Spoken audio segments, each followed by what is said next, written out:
운전을 하다가 이 사고를 낸 사람이 다시 운전하는 것이 참 어렵다고 합니다. 운전대를 잡으면 다시 사고가 날 것 같은 두려움이 밀려오기 때문입니다. 그래서 사고가 난 후에 할 수 있으면 빨리 이제 운전대를 다시 잡아야지 시간이 더 지나면 다시는 이제 운전을 하기 어렵게 된다고 합니다. 실패를 하면 그 실패에 대한 두려움이 이제 있는 겁니다. 그런데 이 세계적인 산악인이었던 고 박영덕 대장이 이제 실패에 대해서 무슨 얘기를 했는가 하면 최선을 다했는데 실패한 것은 실패가 아니라는 겁니다. 또 유명한 그 CEO들이 이제 강조하며 하는 말이 실패를 통해서 가장 많은 것을 배운다는 겁니다. 세상에서도 실패가 유익한데 믿는 자들에게 실패는 더더욱 가치가 있습니다. 이스라엘 백성은 요단강을 갈라지는 기적을 경험하며 이 가나안으로 들어왔고 하나님의 말씀대로 여리고성을 도니까 성이 무너졌습니다. 가나안 모든 사람들이 모든 나라들이 이런 식으로 이제 무너질 것처럼 이제 보였습니다. 그런데 이스라엘 백성들은 가나안에 있는 첫 성 여리고성보다 훨씬 작은 아이성에서 실패를 합니다. 그 이유는 아간이 하나님께 드려졌던 물건을 훔쳤기 때문입니다.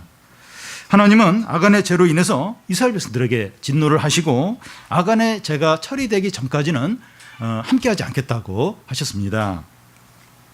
여호수아와 이스라엘 백성들은 다시 용기를 내어서 이제 아이성을 이제 정복을 하고 진멸을 합니다. 이 아이성의 승리는 이스라엘 백성들에게 큰 어떤 영적인 교훈을 줍니다. 첫 번째는 하나님께서 여호수아를 격려하신 겁니다. 제가 10여 년 전에 운전면허 시험을 볼 때 시내 주행 시험을 떨어졌습니다. 그래서 이제 주행만 다시 한번 시험을 더 봐야 했는데 얼마나 떨었던지 대학 입시 보는 것보다 더 이제 떨면서 이렇게 시험을 봤습니다. 여호수아와 이스라엘 백성들의 가장 큰 어려움은 이 과거의 실패에 대해서 두려움이 이제 밀려오는 겁니다. 사람의 마음 안에 두려움이 가득하면 할 수 있는 일이 아무것도 없습니다. 하나님은 이런 상태에 있는 여호수아에게 뭐라고 말씀합니까? 1절, 2절을 보면 우리 한 절씩 교대로 읽겠습니다. 여호와께서 여호수아에게 이르시되 두려워하지 말라 놀라지 말라 군사를 다 거느리고 일어나 아이로 올라가 보라. 내가 아이 왕과 그의 백성과 그의 성읍과 그의 땅을 다 내 손에 넘겨 주었으니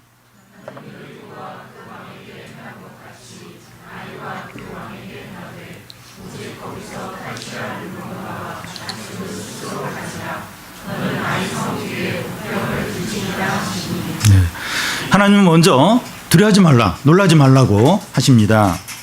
이런 말씀은 여호수아 1장에서도 말씀을 하셨는데요. 1장의 말씀을 보면 두려워하지 말라, 놀라지 말라, 담대하라 이렇게 되어 있습니다. 하나님께서 이런 말씀을 하시는 이유는 지금 여호수아가 두려워하고 있다는 거예요. 굉장히 당황한 상태에 있다는 겁니다. 우리는 한 번씩 몸이 아픈 것도 아닌데 또 큰 어려움이 있는 것도 아닌데 아무런 의욕이 없고 모든 것이 부정적으로 여겨질 때가 있습니다. 왜냐하면 이 마음의 상태가 안 좋기 때문입니다. 그래서 주위 상황이나 몸의 건강보다도 이 마음의 상태가 훨씬 더 중요합니다. 하나님은 여호수아에게 제일 먼저 마음을 다스리라고 합니다. 두려워하지 말고 놀라지 말라고 명령합니다. 자기 스스로에게 그렇게 명령을 하라고 하십니다. 내 마음은 누가 바꿔줄 수 없다는 거예요. 네가 스스로 네 마음을 바꿔야 한다는 겁니다. 하나님은 오늘 우리들에게도 명령을 하십니다. 우리가 실패하고 또 결과가 좋지 않아서 모든 의욕을 잃고 주저앉아 있을 때 두려워하지 말라, 놀라지 말라. 네 마음은 누가 못 바꿔준다는 거예요. 너 스스로 그 마음을 다스려서 두려워하지 않도록, 놀라지 않도록 하라는 겁니다. 이 명령에 순종하여 우리의 마음을 지키면 회복이 돼요. 네. 그러니까 상황은 안 달라져도 이렇게 명령에 따라서 내 마음을 이렇게 다시 추스리고 이러면 이렇게 회복이 됩니다. 우리의 마음이 회복이 되기만 하면 무슨 일이든지 다 할 수가 있습니다. 근데 이 마음이 무너져 버리면 작은 어려움에도 그냥 너무 이제 이렇게 낙심을 이제 하게 돼요. 근데 이게 마음이 이렇게 다 회복이 되면 무슨 일이든지 다 하게 됩니다. 우리의 마음과 믿음을 지키면 하나님의 능력이 나타나요. 하나님 항상 우리에게 능력을 주시려고 하는데 그 접촉점이 있어요. 접촉점. 이 접촉점이 있어야 되는데 그게 이제 우리의 마음과 믿음을 잘 지키는 겁니다. 그러면 하나님의 능력이 나타나게 됩니다. 그런데 하나님은 여호수아에게 명령을 하실 뿐만 아니라 약속까지 주고 계십니다. 내가 아이 왕과 그의 백성과 그의 성읍과 그 땅을 내 손에 넘겨 주었다는 겁니다. 주었다. 이 과거형으로 하십니다. 그러니까 이미 이 승리가 확정이 됐다는 거예요. 그래서 과거형으로 너무나 이 승리가 확실하기 때문에 과거형으로 이렇게 말씀을 하고 있습니다. 그뿐만 아니라 하나님은 이 아이성을 어떻게 정복해야 되는가 방법까지 알려주십니다. 8절 중간을 보면 군사를 다 거느리고 아이로 올라가라고 하십니다. 앞에는 이 앞에서 정탐꾼들이 정탐을 하고 나서 2, 3천 명만 올라가면 된다고 그렇게 말을 했는데 그것과 대조가 됩니다. 이제 하나님이 함께 하시고 승리의 약속까지 주셨는데 다 올라갈 필요가 있습니까? 하나님이 함께 하시고 승리의 약속이 있어도 최선을 다해야 합니다. 작은 성이고 하나님이 함께 하세요. 함께 하신다고 그렇게 하셨어요. 그래도 최선을 다해야 한다는 겁니다. 유명한 그 영화 배우 중에 송강호라는 사람이 있는데 어떤 감독이 송강호가 연기하는 거에 대해서 무슨 얘기를 했는가 하면 그 호랑이가 그 생쥐를 잡을 때도 최선을 다한다는 거예요. 근데 이 배우는 작은 연기, 작은 부분을 하는데도 최선을 다해서 이제 한다는 겁니다. 좀 등치도 크잖아요. 얼굴도 좀 약간 무섭게 생겼는데 아주 작은 걸 하는데도 모든 걸 다 쏟아서 이제 한다는 겁니다. 그와 같이 작은 일이고 하나님이 함께 하시더라도 최선을 다해서 해야 합니다. 교회 행사나 캠프를 준비하다 보면 중요한 일이 있고 작은 일이 있습니다. 그런데 사소해 보인다고 대강했다가 그 일로 인해서 큰 어려움을 겪는 경우가 종종 있습니다. 이 악마는 이 디테일에 있다고 하는데 이 사소한 것을 이렇게 무시하면 그것 때문에 실패할 수 있다는 겁니다. 여러분, 신앙생활을 대강대강 하거나 게으르게 해서는 아무 일도 되지 않습니다. 여러분, 세상에서도 뭐 공부하는 일이나 직장 일이나 사업도 대강대강 하면 아무 일도 안 돼요. 얼마나 경쟁이 심하고 그런데 거기서 대강대강하고 그러면 아무 일도 안 됩니다. 하물며 하나님과 관계되는 일을 대강대강하고 이게 게으르게 하고 그러면 아무 일도 될 수 없다는 겁니다. 앞에서는 2, 3천 명만 올라가면 되겠다고 했지만 이번에는 모든 이스라엘 백성이 다 올라가서 최선을 다해서 싸우는 것을 볼 수 있습니다. 전술도 굉장히 짜고 복병 옆에 숨기고 전원이 올라가고 최선을 다해서 아주 작은 성이에요. 작은 성인데 최선을 다해서 싸우고 있습니다. 우리가 무슨 일을 하든지 믿음으로 최선을 다해야 돼요. 작은 일이고 또 하나님이 함께 하시고 내가 또 기도 많이 했고 또 말씀도 들었고 예배도 잘 들었고 그래도 최선을 다해서 해야 합니다. 다음은 그 여호수아가 이 백성들에게 작전을 지시합니다. 지난번에 아이성을 공격할 때 여호수아는 하나님의 지시를 받지 않고 정탐꾼이 이야기하는 것만 따라서 그대로 했습니다. 그런데 이번에는 하나님의 말씀에 따라서 하고 있습니다. 3절부터 그 13절까지 이제 나와 있는데 하나님이 여호수아에게 말씀하신 것을 여호수아가 백성들에게 이제 지시를 합니다. 여호수아는 3만 명을 뽑아서 아이성 뒤쪽에 매복시킵니다. 그런 후에 여호수아는 나머지 백성을 이끌고 지난번 싸움을 하는 것처럼 아이성 앞으로 나아갑니다. 그러면 아이성 사람들이 지난번처럼 싸우려고 이제 나오면 어느 정도 싸우다가 도망치는 것처럼 후퇴를 이제 하는 겁니다. 그러면 아이성 사람들이 이스라엘 백성들을 쫓기 위해서 성에서 멀어질 텐데 그때 아이성 뒤에 매복했던 이스라엘 백성들이 나와서 성 안에 들어가 불을 지르는 겁니다. 아이성에서 연기가 올라오는 것이 보이면 그것을 신호로 도망치던 이스라엘 백성들이 갑자기 뒤로 돌아서서 이 아이성 사람들을 공격을 하는 겁니다. 그러니까 뒤에서 매복했던 사람이 그 성을 열어놓고 이제 아이성 사람들이 이렇게 이스라엘 백성들 쫓아가니까 들어가서 불을 질러요. 그래서 막 연기가 올라올 때 그걸 신호로 해서 도망가던 이스라엘 백성이 갑자기 뒤로 듭니다. 얼마나 놀라겠어요? 막 이래 추격해서 막 어떻게 하려고 하는데 도망가던 갑자기 확 뒤돌아서서 공격을 하면 너무 놀랍죠. 이제 그런 가운데서 이제 이스라엘 백성들이 이제 이 아이성 사람들을 이제 몰살 이제 시키는 것이 이제 하나님의 작전 계획입니다. 하나님이 이스라엘 백성과 함께 하시고 승리를 이제 약속하셨기 때문에 가서 싸우면 될 것 같은데 뭐 작전이 필요합니까? 믿음으로 하면 다 되는 거 아니에요? 하나님이 함께 하신다. 그렇게 하셨고 또 뭐 다 이렇게 나왔으면 그냥 막 믿음으로 그냥 하면 되는 거지 무슨 작전이 필요합니까? 그런데 세상에서 믿음으로 살 때 지혜와 방법과 계획이 있어야 합니다. 이것은 뭐 깨나 처세술을 말하는 것이 아닙니다. 문제의 본질을 볼 수 있는 지혜가 있어야 되고 준비가 필요합니다. 그러니까 뭐 세상에서 공부를 하든지 사업을 하든지 또 뭐 이렇게 뭐 어떤 뭘 하든지 그냥 믿음으로 하면 되지. 하나님 우리 함께 하셔. 그냥 하면 돼. 그게 아니고 이게 지혜가 있어야 돼요. 계획을 세워야 되고 준비를 해야 됩니다. 아이성 사람들은 이스라엘 백성들을 지난번에 이기자 승리감에 도취되었습니다. 그들의 마음은 너무 높아져 있습니다. 하나님은 그들의 교만한 마음을 이용을 이제 하십니다. 이스라엘 백성들이 도망하면 아이성 사람들은 더 확신을 가지고 이스라엘 백성을 쫓을 것이고 아이성을 비우게 될 것을 아신 겁니다. 그래서 아이성 뒤에 매복된 이스라엘 백성들이 빈 아이성에 들어가서 불을 지르고 그 연기를 보면서 이스라엘 백성들이 도망가던 길에서 갑자기 돌아서서 아이성 사람들을 공격을 이제 하는 겁니다. 우리가 이 하나님의 말씀에 순종해서 살 때 하나님이 우리에게 지혜를 주십니다. 이 지혜는 장깨나 뭐 성공하는 기술이 아니라 문제의 본질을 아는 지혜입니다. 그러니까 이 지금 하나님의 작전 계획의 본질이 뭔가 하면 그 아이성 사람들의 교만함을 이용을 하는 겁니다. 그걸 다 이용을 해서 이제 이게 모든 작전이 이렇게 이제 전개가 되는데, 그러니까 하나님이 우리에게 이 문제의 본질을 보는 지혜를 주십니다. 그러니까 뭐가 이렇게 막 터지고 막 누가 화를 내고 누가 막 이렇게 서로 막 다투고 그 겉만 보면 그 이렇게 문제 해결을 잘 못해요.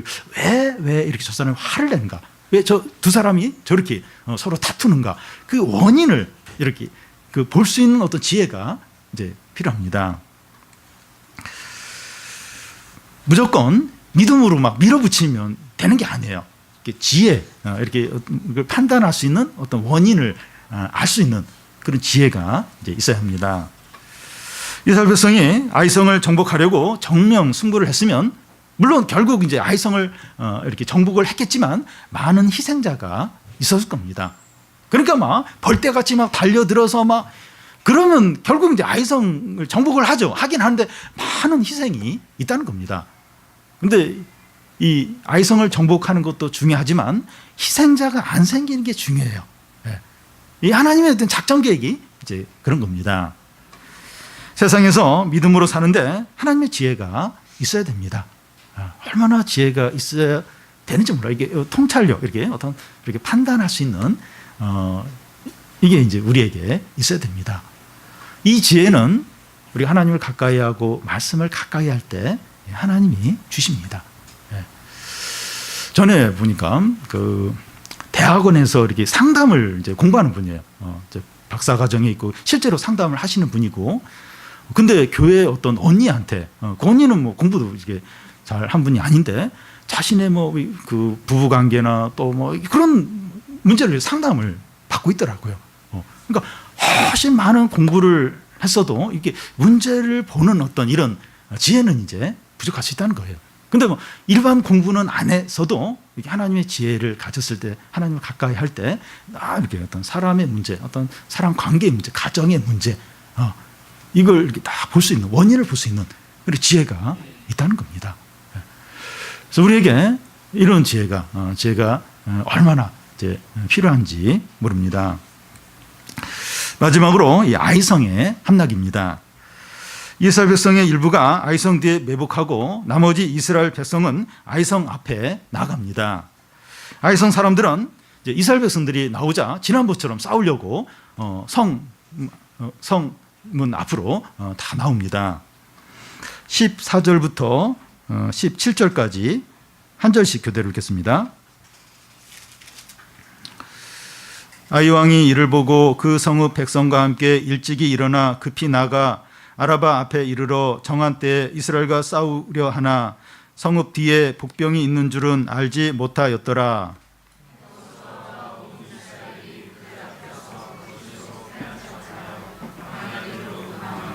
그 성읍에 있는 모든 백성이 그들을 추격하려고 모여 여호수아를 추격하며 유인함을 받아 아이 성읍을 멀리 떠나니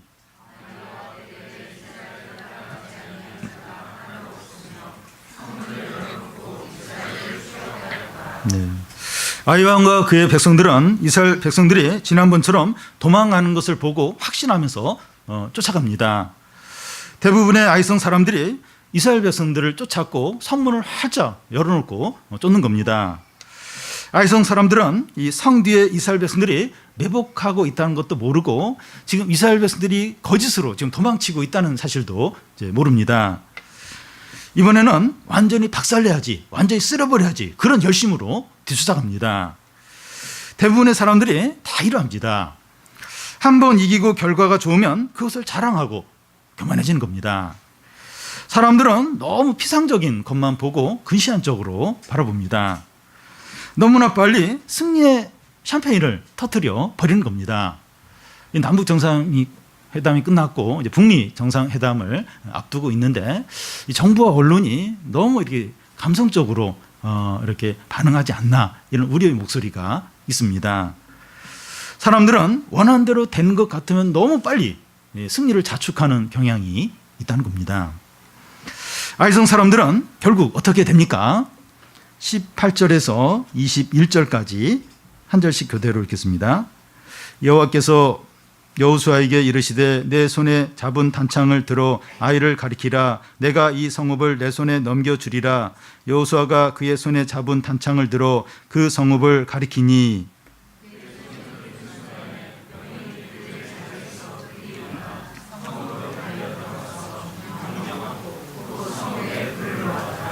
아이 사람들이 들을 돌아본즉 그 성읍의 연기가 하늘에 닿은 것이 보이니 이 길로도 저 길로도 도망할 수 없이 되었고 광야로 도망하던 이스라엘 백성은 그 추격하던 자에게로 돌아섰더라.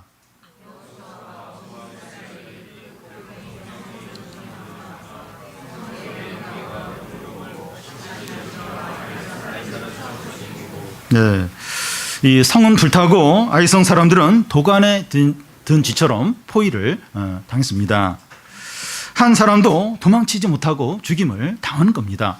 뒤를 돌아보니까 자기 그 성이 막 검은 연기에 휩싸이고 불길에 쌓여 있고 도망치던 이스라엘인들 갑자기 돌아서서 자기들을 포위해서 공격을 하니까 심리적으로 또 이렇게 상황적으로 완전히 압도당하면서 몰살을 이제 당합니다. 이스라엘 백성들은 완전한 승리를 거둡니다. 이것이 보여주는 게 뭡니까? 지난번 전쟁의 승리를 통해서 이 아이성 사람들은 너무 교만해졌어요. 그래서 결국 망하게 되었습니다. 그런데 이스라엘 백성들은 지난번 실패를 통해서 하나님께 돌아왔어요. 하나님께 돌아왔고 그래서 큰 승리를 얻게 되었습니다. 여러분, 이 믿는 자들에게 실패는 다음에 큰 승리를 얻는 발판이 됩니다. 그 실패를 믿음으로 받아들이고 하나님과의 관계를 회복하면 승리의 길이 보입니다. 우리가 이 사업을 실패하든지 투자를 이제 잘못했든지 또 시험에서 떨어지든지 또 도덕적으로 넘어지든지 신앙적으로 큰 방황을 했더라도 믿음으로 반응을 하기만 하면 한 단계 업그레이드 되는 그런 기회가 됩니다. 여러분, 이 성도는 성공보다 실패를 통해서 더 많은 것을 배웁니다. 저도 이제 설교를 막 잘했을 때보다도 막 설교를 막 잘 못하고 이제 그랬을 때 마음은 힘들지만 이제 그럴 때 이제 더 어떤 영적인 어떤 교훈을 이제 얻게 됩니다. 성도는 성공보다도 실패에서 얻는 것이 더 많습니다. 실패를 믿음으로 이렇게 딱 받으면 다 보약이 돼요. 네, 보약. 네, 다 이렇게 실패한 것마다 이렇게 믿음으로 반응을 하면 그게 다 큰 유익이 됩니다. 여기서 인상적인 것은 여호수아가 전쟁이 끝날 때까지 한 행동이 여기서 또한 중요합니다. 26절을 보면 아이 주민들을 진멸하여 바치기까지 여호수아가 단창을 잡아든 손을 거두지 아니하였고, 여호수아가 이 단창을 든 손을 내리지 않고 계속해서 들고 있는 겁니다. 이건 마치 출애굽기에 보면 이스라엘 백성과 아말렉이 싸울 때 모세가 산 위에서 계속 손을 들고 이렇게 기도를 했던 것과 같습니다. 모세의 손이 내려오면 아말렉 사람이 이기고, 모세의 손이 계속 위에 올려 있으면 이스라엘이 이겼습니다. 여호수아가 전쟁이 끝날 때까지 이 단창을 든 손을 내리지 않은 것은 이런 의미가 있습니다. 하나님이 계속 도와주시도록 기도를 하고 있었던 것입니다. 아마 전쟁이 몇 시간 동안 했을 거예요. 근데 그때 동안 계속 이제 이렇게 손을 내리지 않고 손을 들고 있다는 건 힘든 일이에요. 근데 여호수아는 그 백성들이 싸울 때 자기는 계속해서 손을 들고 기도를 했던 겁니다. 이 몇 시간씩 이렇게 손을 들고 있는 게 힘들었을 것 같아요. 저는 살짝 내렸다 올리고 막 그러지 않았나 싶은데, 어쨌든 이제 몇 시간을 백성들은 싸울 때 여호수아는 이제 손을 들고 계속해서 하나님께 기도를 했던 겁니다. 여러분, 우리가 이 세상에서 승리하려면 하나님의 지혜가 있어야 되고 최선을 다해야 됩니다. 근데 더 결정적인 것은 간절하게 쉬지 않고 기도를 하는 겁니다. 그래서 가서 이렇게 그걸 감당하고 싸워야 되고 또 일을 해야 되는 사람이 있고, 뒤에서 쉬지 않고 간절하게 기도를 이제 하는 겁니다. 그럴 때 이제 큰 승리와 하나님의 놀라운 일들이 이제 일어나게 됩니다. 마지막으로 그 여리고와 이제 아이성을 정복할 때 차이가 뭔가 한번 생각을 해보면, 이 여리고성을 정복할 때는 모든 것을 하나님께 이제 바쳤기 때문에 아무것도 가질 수 없었습니다.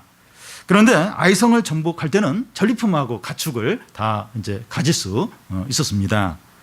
27절을 보면 오직 그 성읍의 가축과 노략한 것은 여호와께서 여호수아에게 명령하신 대로 이스라엘이 탈취하였더라. 이스라엘 백성들이 전쟁을 하는 목적은 전리품을 얻고 또 가축을 빼앗기 위해서가 아닙니다. 하나님의 명령에 순종하고 하나님의 뜻을 이루기 위해서죠. 여리고 성처럼 아무것도 이렇게 갖지 않아도 못 가져도 상관없습니다. 그런데 하나님은 이스라엘 백성들이 하나님의 말씀에 순종해서 믿음으로 싸울 때 선물을 주십니다. 우리가 이제 신앙생활을 하는 목적은 선물을 받기 위해서는 아니에요. 그건 아닙니다. 그런데 이게 돈을 주시기도 하고 또 직장을 주시기도 하고 또 승진이 되게 하시기도 하고 더 큰 좋은 집을 주실 때가 있습니다. 그걸 위해서 신앙생활을 하는 건 아닌데 신앙생활을 하니까 하나님은 이런 것들을 주실 때가 있습니다. 하나님은 믿음으로 사는 자기 백성들의 필요를 채워주실 뿐만 아니라 풍성하게 채워주십니다. 여리고성처럼 전리품을 전혀 갖지 못하게 하는 그런 영적인 싸움만 하는 것이 아니라, 그건 딱 한 번 그랬어요. 한 번 그랬고, 그 이후의 전쟁에서는 계속 전리품을 다 이렇게 취하도록 이제 하시는 겁니다. 그래서 우리는 먹고 사는 거에 대해서 염려하지 않아야 됩니다. 이렇게 신앙생활 열심히 하고 기도하고 또 이렇게 말씀대로 살고 또 막 봉사하고, 이게 지금 나의 지금 먹고 사는 거 무슨 상관이 있는가? 내가 지금 이렇게 하는 거 시간 낭비 아닌가? 이제 그런 생각이 들면서 이렇게 우리의 진로 문제나 먹고 사는 문제에 대해서 걱정이 될 때가 있어요. 근데 이게 먹고 사는 거에 대해서 걱정하지 말라는 겁니다. 믿음으로 살고 영적인 싸움을 싸우라는 겁니다. 그러니까 그 이스라엘 백성들이 전리품과 이런 걸 많이 얻는 방법이 뭔가 하면 싸우는 거예요. 이게 하나님 의지해서 싸우는, 그러면 이게 전리품이 이제 막 나오는 거예요. 그래서 이 먹고 사는 문제 막 이거 염려하기보다도 그냥 믿음으로 사는 거예요. 영적인 싸움을 싸우라는 거예요. 그러면 이거 전리품들, 하나님 전리품들을 주시는데 그게 이제 우리의 어떤 피로들이 채워지도록 하신다는 겁니다. 말씀에 순종하고 영적인 싸움을 싸우는 사람은 절대로 굶주리지 않는다는 겁니다. 시편에 이 젊은 사자는 굶주릴지라도 하나님을 경외하는 자는 부족함이 없다고 했습니다. 절대로 이렇게 믿음으로 살고 영적인 싸움을 싸우고 뭔가 이렇게 하면 그 사람은 이제 굶어 죽지 않는다는 겁니다. 믿음으로 사는 자가 소유가 많은 자보다 훨씬 더 낫습니다. 왜냐하면 하나님이 공급자가 돼요. 하나님 공급자. 계속해서 하나님이 공급해 주시니까 훨씬 더 확실한 거예요. 확실하고 신실하고 그 변함이 없고 아주 이제 확실한 공급이 이제 되기 때문입니다. 아이성 전쟁에서 이 실패와 승리가 주는 교훈이 뭡니까? 공동체 안에 죄가 있으면 하나님의 능력이 막힌다는 겁니다. 원수의 칼보다 더 무서워해야 할 것이 우리 안에 있는 죄라는 겁니다. 개인 안에 있는 죄나 우리 공동체 안에 있는 죄, 이게 원수의 칼보다 훨씬 더 이제 무섭다는 겁니다. 죄가 있으면 하나님의 은혜가 이제 막히는 거예요. 능력이 안 나타나는 겁니다. 왜냐하면 하나님은 이 죄와 같이 있을 수가 없어요. 죄랑 같이 있을 수가 없습니다. 그래서 죄를 버려야 돼요. 죄를 버리고 회개를 해야 되고, 그래야 이제 하나님 함께 하시면서 승리가 나타나게 됩니다. 아이성의 실패는 이스라엘 백성들에게 큰 위기였습니다. 과거의 실패를 믿음으로 이제 받아들이면, 믿음으로 반응을 하면 역전이 일어납니다. 그래서 아이성에서 실패를 했지만 이렇게 하나님께로 돌아오고, 그게 해결이 됐을 때 역전이, 큰 승리가 이제 일어났습니다. 우리가 그동안 믿음으로 잘 살지 못했고 넘어지고 실패했다면 그 자리에서 다시 믿음으로 일어나서 우리 안에 역전의 승리들, 하나님이 다시 이렇게 확 역사하시는 그런 것들을 많이 누리는 성도들이 되시기를 바랍니다.